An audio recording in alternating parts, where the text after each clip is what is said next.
Jashodanandana Brajajanaranjana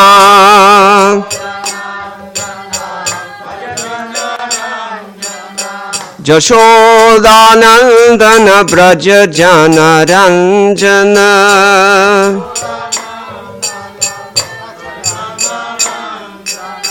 Jashodanandana Brajajanaranjana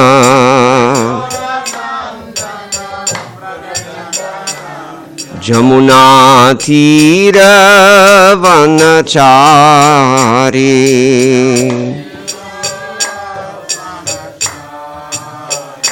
Jamuna Tira Vanachari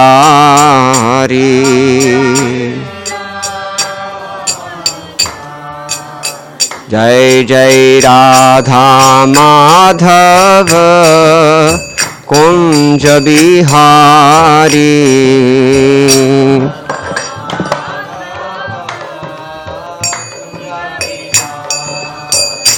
Jai Radha Madhava Kunj Bihari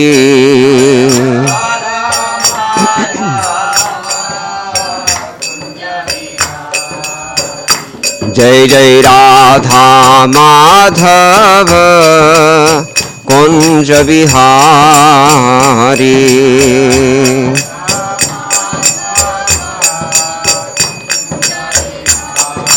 Jai Jai Radha Madhava Kunj Bihari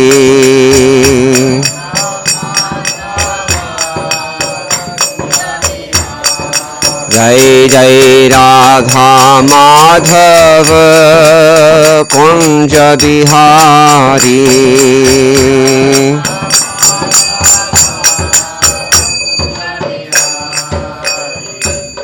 Jai Om Vishnupad Paramahamsa Pravritikacharya Ashtottara Shata Shri Srimad Srila Abhay Charanarand Bhaktivedanta Swami Maharaj Srila Prabhupada Ki Jai Ananta Koti Vaishnava Vrinda Ki Jai Namacharya Srila Thakur Haridas Ki Jai Prem Se Kaho Sri Krishna Chaitanya Prabhu Nityananda Shri Advaita Gadadhar Shivasadi Gaur Bhaktivinoda Ki Jai Shri Shri Radha Krishna Gopa Gopinath Shyam Kunda Radha Kunda Giri Govardhan Ki Jai Vrindavan Dham Ki Jai Navadip Mayapur Dham Ki Jai Ganga Devi Ki Jai Yamuna Mai Ki Jai Bhakti Devi Ki Jai Tulsi Rani Ki Jai Samaveta Bhakta Vrinda Ki Jai Shri Harinama Sankirtana Ki Jai Grantaraj Srimad Bhagavatam Ki Jai ISKCON PBT Samsthapak Acharya Srila Prabhupada Ki Jai Go Premanande All glories to the assembled devotees All glories to the assembled devotees All glories to the assembled devotees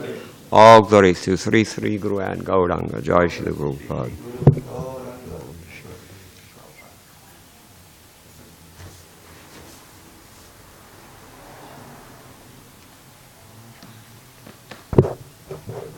Om Namo Bhagavate Vasudevaya Om Namo Bhagavate Vasudevaya Om Namo Bhagavate Vasudevaya Narayanam Namaskritya Naram Chaiva Narottamam Devim Saraswatim Vyasam Tato Jayamudirayet Nashtaprayeshu Bhadreshu Nityam Bhagavata Sevaya Bhagavati Uttama Shloke Bhaktir Bhavati Naishtiki Krishne Swadhamo Bhagate Dhanamajnanadhipisaha Kalau Nashtratrishamish Puranarko Dhunoditaha Purana Arko Adhuno Udita. It's like the sun has risen because Krishna's gone away. Now the Bhagavatam is there for us. This is Srimad Bhagavatam, Canto 3, Chapter 25, and today we'll do text number 23. Please repeat. Mad ashrayaha katha mrishtaha shrinvanti kathayanti cha tapanti vividhaha tapa na etan madgata chetasaha man ashraya kathamrishta shrinvanti kathayanti cha tapanti vividhastapa naitan madgata chetasaha mad ashraya kathamrishta shrinvanti kathayanti cha tapanti vividhastapa naitan madgata chetasaha madashraya kathamrishta shrinvanti kathayanti cha tapanti vividhastapa naitan madgata chetasaha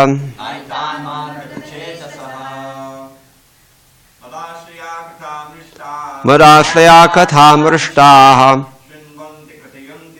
shrinvanti kathayanti cha tapanti vividhastapa naitan madgata chetasaha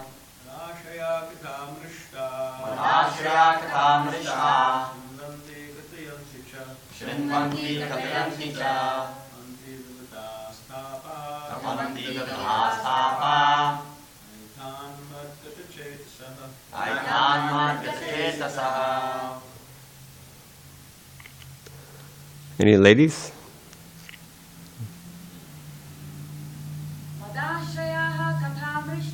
Madashraya kathamrishtaha shrinvanti kathayanti cha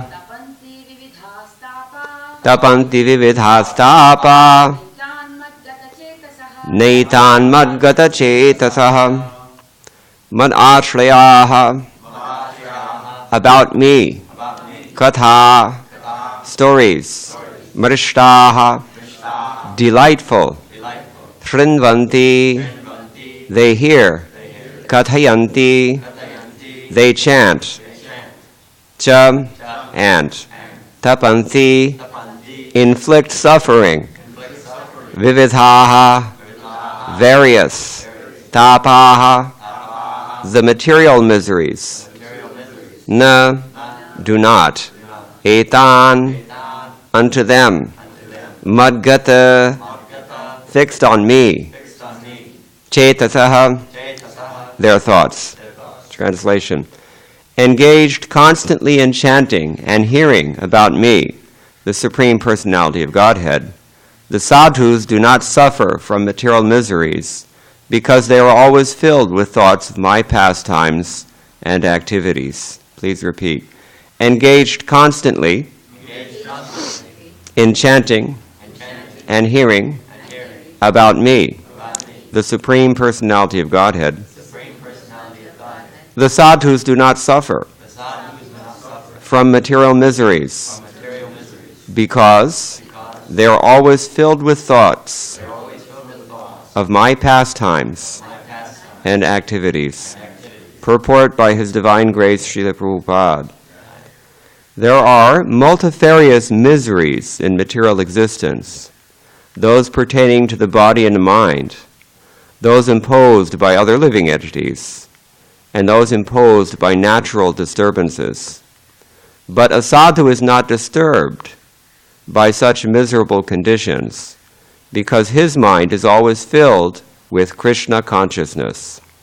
And thus, he does not like to talk about anything but the activities of the Lord.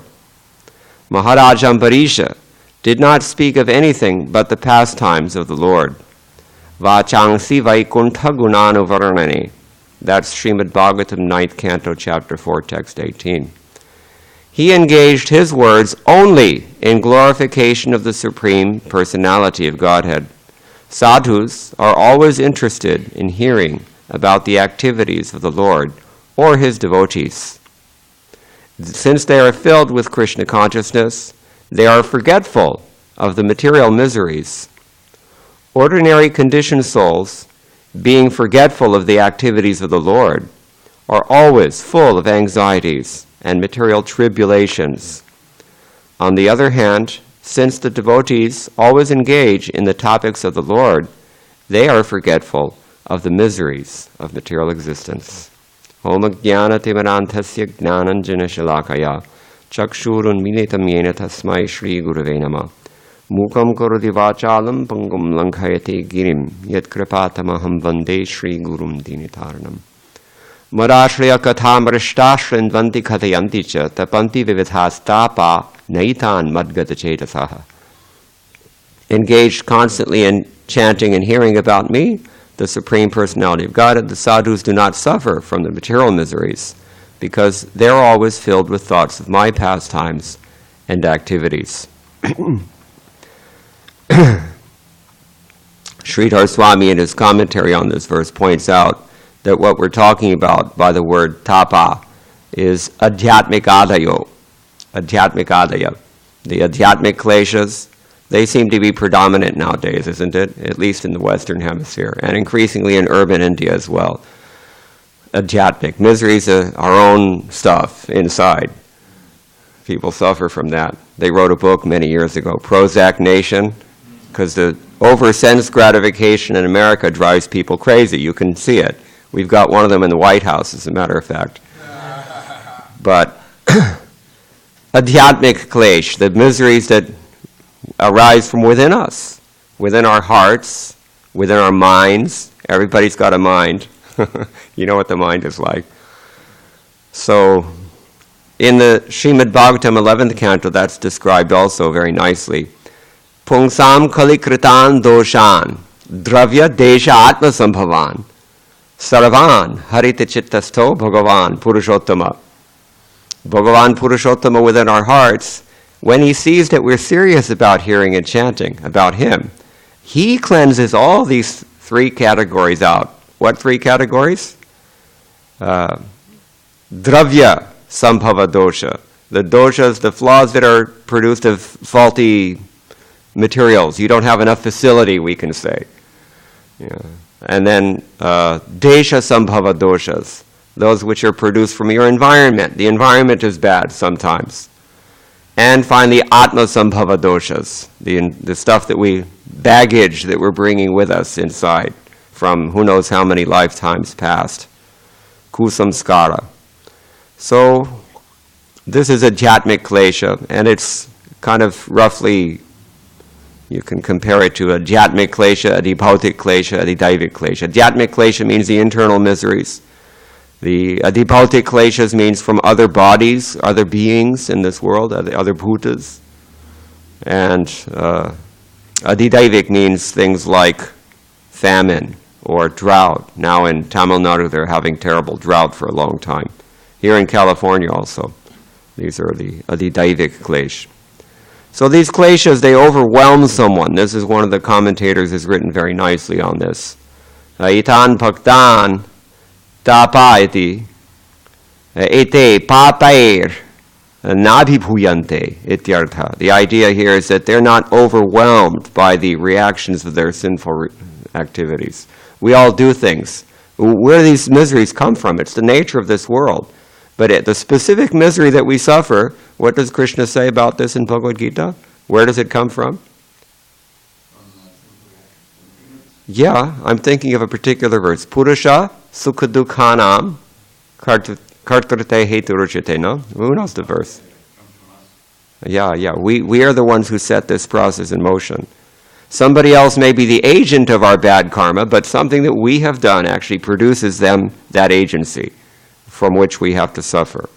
So even the adhibhautik kleshas are actually our own doing, and even the adhidaivik kleshas are ultimately our own doing. So this is the idea. But Natapanti. Tapa natapanti. What does it mean? The miseries don't burn us. Tapa. Tapa means to burn. There are many ways you can burn. You can burn with envy. That happens. You can burn from lust. You can burn from too much sun here in Southern California. Us white guys, at least, it's have to be careful. Skin cancer. So, but they don't burn us when we are absorbed in the Supreme Personality of Godhead. For that very reason, you have to be careful. Because if you don't suffer too much, actually this is the effect of sattva guna. Sattva guna removes suffering because of knowledge. But what conditions us about sattva guna? Who knows? What is sattva guna? The sense of happiness is increased. I went to Mudbidri, South Kannada district in South India, not far from Udupi. And it's mostly known as a Jain place, but there was one Venkataramana temple there I stayed near, the Venkatesh temple, Vishnu. And all the devotees there, they were all Madhva Brahmins, and they were so pakka that even in their household affairs, they were speaking in Sanskrit with their children. They were so sattvic. And everybody was completely happy, the weather's great, everything's beautiful. So I noticed that they're just very satisfied. This is the problem. This is the problem. So we can also become like this. That's why we hear repeatedly. Because the mode of goodness has this insidious characteristic. It conditions us with not only knowledge. Knowledge, what does knowledge do to you if you have too much knowledge? You become a little bit looking down at everybody else. It's true. See, these two things, they get the Brahmins. The conditioning of the sense of happiness, false sense of security, and the sense of superiority. These things ultimately work against everything. So, tapana tapanti, here Sridhar Swami and everyone else after him, he's glossing the word tapanti as vyathayanti. Do we recognize this word? Who knows? Vyathayanti. Yam hina vyathayanti ete. Chapter 2, text 15. What is the rest of it? Sukham dhiram. The person who is steady in both happiness and distress, he's not bewildered by either one of them, that person is fit for liberation. This is the point. Here, natapanti means not that the miseries are not coming, but nabhibhuyante. They don't become bewildered by it. They don't become overwhelmed is a good word for it. Abhibhuyante or vyatayanti, it means the same thing. Okay, kutaha. Sridhar Swami asks us, madgatam cheto yesham tan. Because their consciousness is fixed on me, therefore they're okay. One of his commentators, sub-commentators, takes it a step further. He says, Swayam santapa shunyatve sati parasantapa apaharako sadhava iti bhava. The idea here is that the sadhus, we're describing the characteristics of the sadhus. Actually, Jiva Goswami, commenting on this verse, he says, sadhu vesheshana piyaha Mayiti sarthena. The beginning with the last verse, Mayi anya bhavena bhaktim kurvanti ye darham matkrite tyakta karmanas tyakta svajana bandhavaha. This is yesterday's verse. A sadhu engages in staunch devotional service to the Lord without deviation. For the sake of the Lord, he renounces all other connections, such as family relationships and friendly acquaintances within this world, if necessary. Not that it's mandatory, but if circumstances call, then he's ready to put down everything for the sake of the Lord's mission, for the Lord's service. So, because the sadhus don't have they're not personally overwhelmed by the miseries of material existence, because they're peaceful, thinking only about worshipping Krishna, seeing Krishna's hand in all things. Therefore, they're able to actually help other people. Parasantapa apaharaka. They become the removers of all sufferings of other people. That's not so easy thing to do. Raise your hand if you're never ever suffering. Never. How about never stop suffering? Yeah, that's easy one. That's easy one. So actually suffering is a very deep topic. The Catholics appreciate this. Anybody who used to be a Catholic knows that suffering is actually very beneficial. It's very beneficial. It's not fun. but it's deeply enriching, suffering.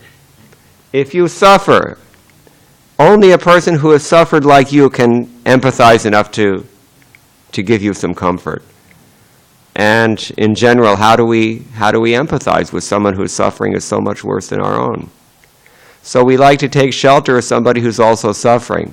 But if somebody's suffering, then he loses his qualification to help you get out of your suffering. All he can do is commiserate, you see.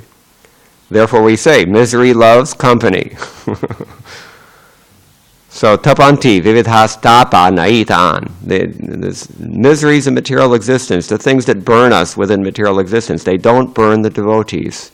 Madgata cetasa. Now, this is an interesting point I'll divert here. The South Indian acharyas, two of them, Viraragavacharya and Vijayadhwaj Tirtha, these two commentators from the Sri and Madhva Sampradaya respectively, they see a slightly different reading in the last line. In the last line you'll see it says Madgata cetasa. How does Prabhupada translate that? Filled with thoughts of me, absorbed in me, basically. But they see a different reading. They see it says, Aikatmya gata cetasa. Aikatmya gata cetasa. Aikatmya. What does that mean? Well, you're too Vaishnava to see that. But Eka Atma. It actually comes from Eka Atma. There's only one soul. So this is a potential problem area.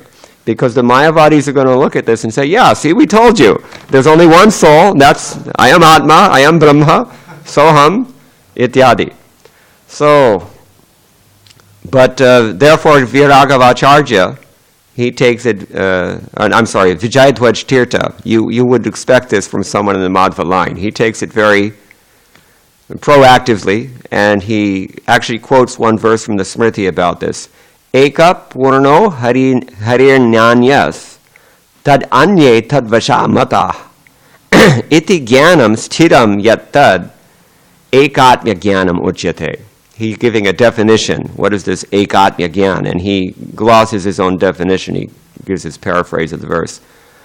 Ekatmye harehe saravottamatva purna jnane gatam sthiram sthitam cheto yesham te tathokta. The people being referred to here are those persons whose minds, their intelligence also, cheta means both, are very firmly fixed in the understanding that Hari is the supreme of all things. They're not seeing it the way our Mayavadi friends see it. Ekatmya means they're fixed on only one Atma, and that's Paramatma, better known as Bhagavan. This is the idea. So Ekatma. Just like Bilhamangala Thakur has given a very wonderful verse in one of his books. He says, the one-pointed meditation of the gopis far outshines the eight-pointed meditation of the yogis. We hear of Ashtanga Yoga, eight points that they focus on, but the gopis are ekagrachitta. They're so much absorbed in Krishna that if they go out to try to sell their dahi, they can't think of the dahi. They just call out Govinda Damodar Madhava. That's one-pointed meditation. That is called Madgata Cetasa. Or even we can go so far as to admit this alternate reading. Aikatmya Gata Cetasam. Their minds are completely fixed on this one person. That's Krishna, Bhagavan, Nandalala.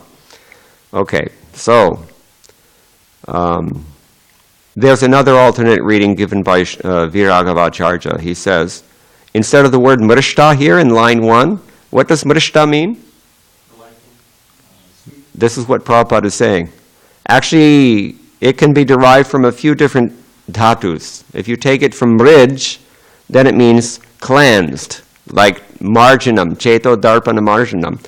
The bhute kridanta will become mrishta also.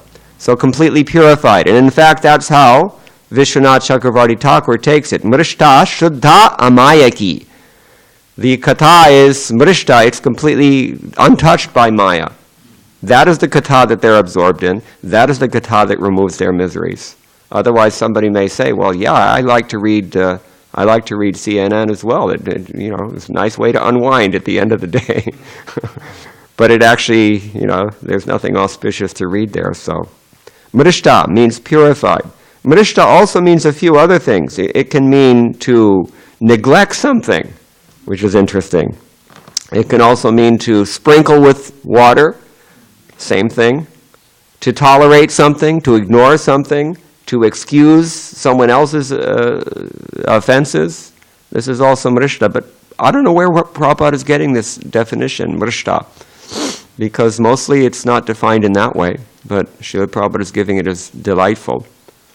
So that just goes to show that we don't depend on dictionaries to understand what words mean.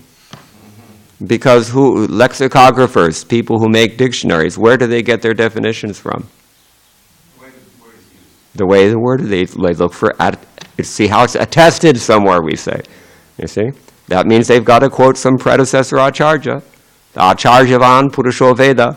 Somebody who has the acharya, he's already knowing everything. See? This is the real thing.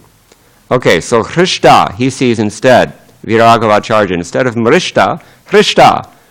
Delightful topics. It would seem that Prabhupada is taking that reading, you see? Even though it's not printed in the book, maybe there was a disconnect here between the editors and you might know. Yeah. So, I mean, now I'm not suggesting that we change the text or anything. But Hrishta definitely means delightful or delighted. Hrishta, from Harsha. Harsha. Harsha means ecstasy, no? Happiness. So that's how he takes it, Viragavacharya. Okay, so otherwise they're saying the same thing. Now, Vishwanath Chakravarti Thakur adds very nice comment here as well. He's repeating much of the same thing that Sridhar Swami has written, that the devotees are not overwhelmed because of madgata cetasa. He takes that reading, madgata cetasa, mind is fixed on me. Krishna speaking. But then he says, why? He says it should be understood that their remembrance of the Lord is so firm and fast. In fact, he's using the same word that was used in yesterday's verse, dhrham. Therefore, he says, smaranat darhyavanto jneyah.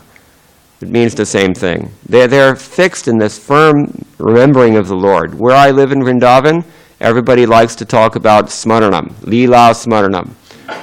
But it's not so easy thing to do that unless you are yourself mrishta, purified.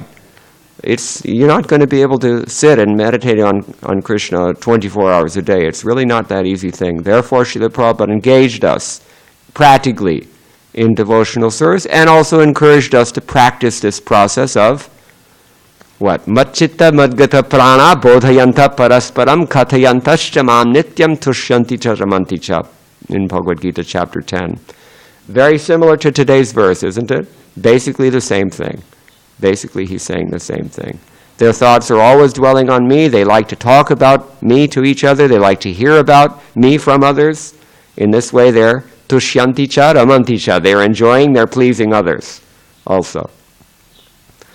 Okay, so this is, Vishwanath Chakravarti Thakur says, they're madgata cetasa because of their firm, they're able to remember strongly, smarana darhyam. And how do they do that? Sarva sangha vinirjitaha, he says, because they've conquered all bad association. Just like Krishna says in chapter 15, who knows the verse? Nirmana moha jitta sangha dosha, same thing, same idea.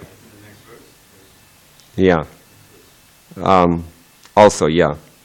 Sangha, sarva sangha vivarjita. Yeah, he's paraphrasing. Okay, yeah, sangha dosha, but actually what he said, his words here are sarva sangha vivarjitaha. So he's directly paraphrasing tomorrow's verse. The second line of which is sarva sangha vivarjitaha. Same. Yeah, both. Sangha dosha hara.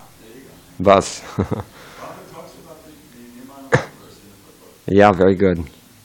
Okay, so, and then he says, just in case there's still some lack of clarity about this, Purushartha chatushtaya sakti shunya. They're devoid of any attachment to these fourfold goals that we normally associate with human life, which is dharma, artha, kama, moksha. Now, in today's society, we have to qualify this a little bit because almost everyone in today's society is also completely detached from these fourfold goals. Dharma, artha, except for the third one. and the second one they realized the value as well. Used to be there were Brahmins in society, then it became like chiefly monarchical, and now it's chiefly capitalist, and at the end of the civilization it just becomes all Shudras, and we're fast approaching that now. But he's qualifying like this. A real transcendentalist should have these characteristics. These are the characteristics that allow one to think about Krishna firmly, and that thought, that constant remembrance of Krishna is what transcends the material miseries. So you want to transcend your material miseries, you give up these mundane agendas, mundane motives, and you conquer all bad association. This is the hard part, because nowadays we have, especially here on Grand Avenue, busy traffic, I would think, much of the day and night. And you hear it even when you're trying to take rest. These, I call them nishacharas. They're going down the street. Nishachara. Nishachara means night rovers. And they have their low riders or whatever it is, and boom, boom, boom, boom, boom, boom. You hear this noise? See, this enters your ears even when you're sleeping. And we know from Prabhupada's books that the ears are the most sensitive thing is hearing. We have to hear these things. It has an effect. This is called sangha. Sangha. Samyak gacchati iti sangha. That thing which goes together with it, the whole thing. You have to take it all together. Now the Shruti mantra says, Bhadram karnebhi shruniyama deva. You should hear, instead, auspicious things. Mrishta katha. Hrishta katha. This thing you should hear instead. Then you become madgata cetasa. Then you become aikatma gata cetasa. This is the ideal.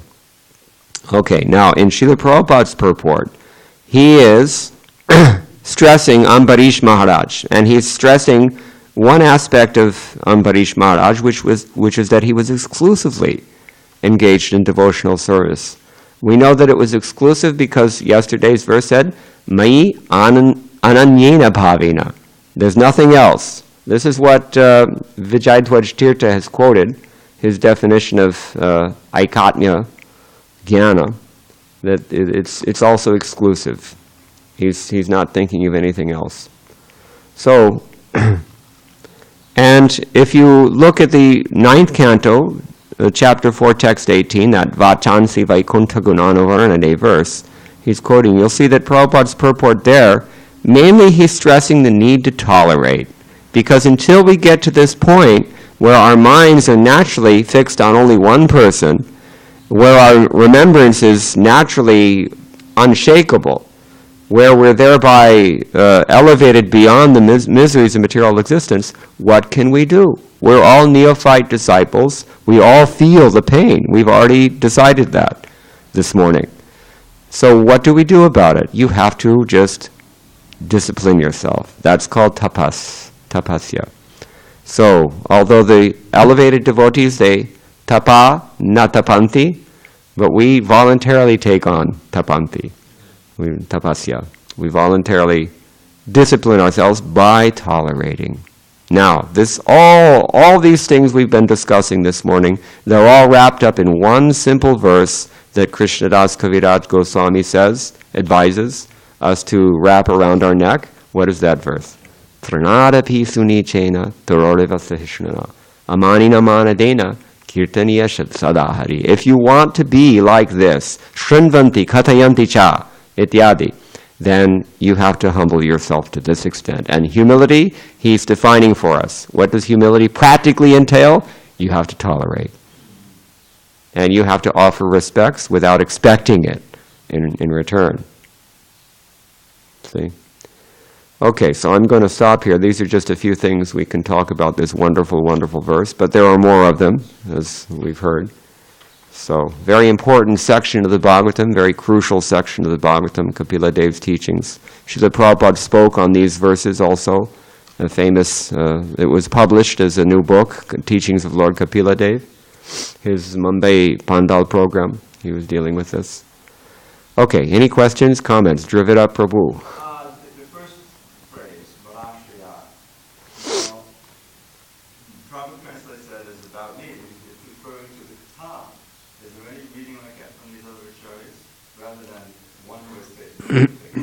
I'm not seeing any explicit mention of or a gloss of that particular term. So we can understand also that those who have taken shelter of me and the way described in the verse.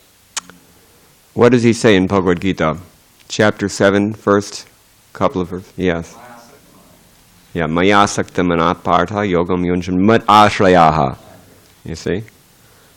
So, like that. You can take it to refer to the katha.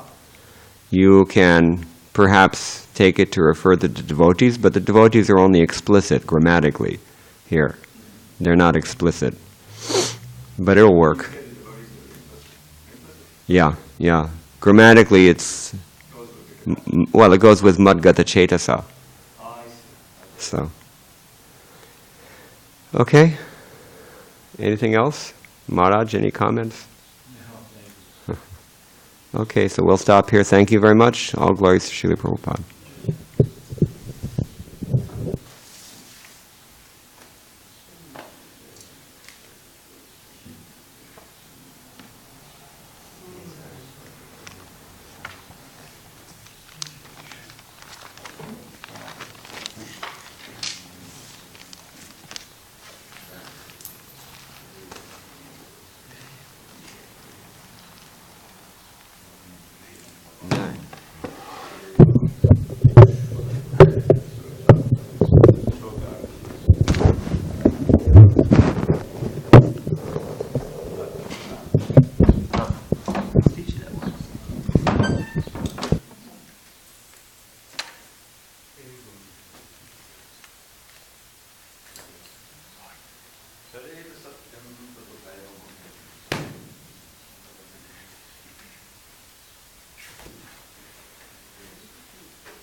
Have you ridden on an American train?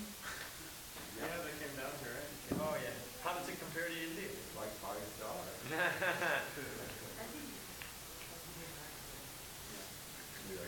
Do you need a ride somewhere? What is the message? Yeah, I need a ride to the train station To the train station. by 9:30. Who's got a driver's license? I'm stuck on a phone call. Oh, we're You're working on it? Yeah. I'm sorry? Oh, yeah, the back. So you're going to rent? Father runs on the case. You're in good hands. Are you going to take some for Shalom? There's not holding the universe, no. Certainly holding us up here, that's for sure.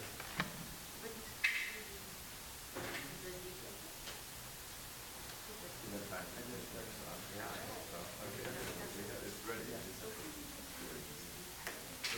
going to describe it to the mission.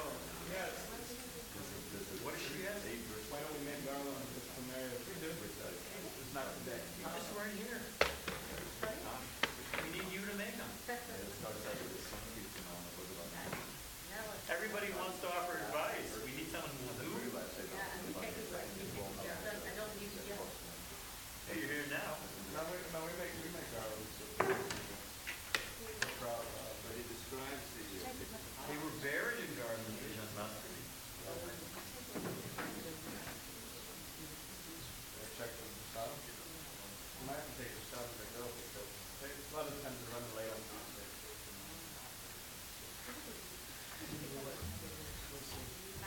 You okay? Are you packed right now?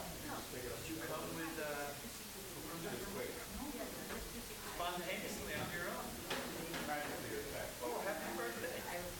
Actually, it was you. You know what your real birthday is? Because it says that there's the, and every birth has mother and father, and we offer our respects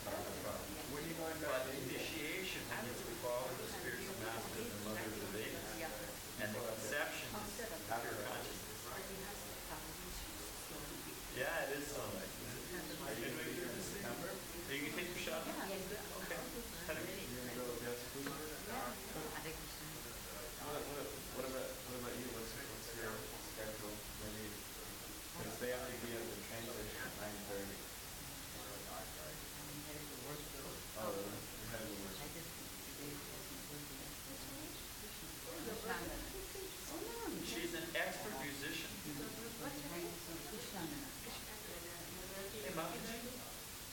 Do you still sometimes, like once a month, sing and speak at the satsang? Yeah, because she's a very good musician. She's also a very good speaker. She's a good speaker. No nonsense. Sock it to him. Sock it to him.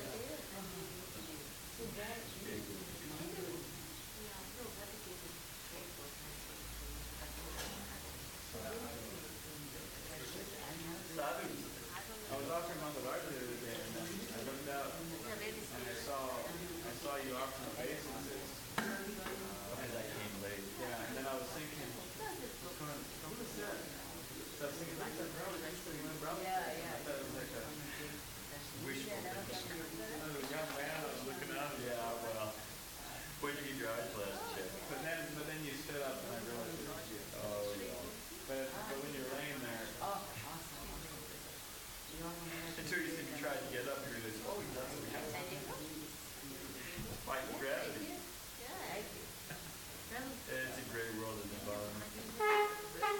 what is that? Yes, you need some. I'll be right back.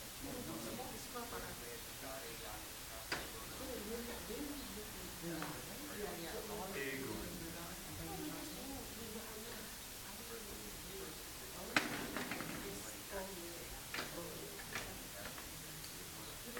Ego. Peace in the moment.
Just finding out, so many delightful things about Mataji here. I only if I have time for because my birthday, I couldn't come. You're sweeting, but I will be very honest. One of the best blessings. Like everybody, you're very beautiful. And when you do different yakshan, it's very important. I love it. That's all we do. I enjoy this. Yeah. On YouTube. I hope so. Wait, my Christians. Okay. You look up Srimad as a fan club or something like that. Now somebody else is going to that's currently on Facebook, and then there's another one that was in LA at the time. How old you were when you joined this? It depends on how you define joy. Yeah. But when I first came here, I was 15.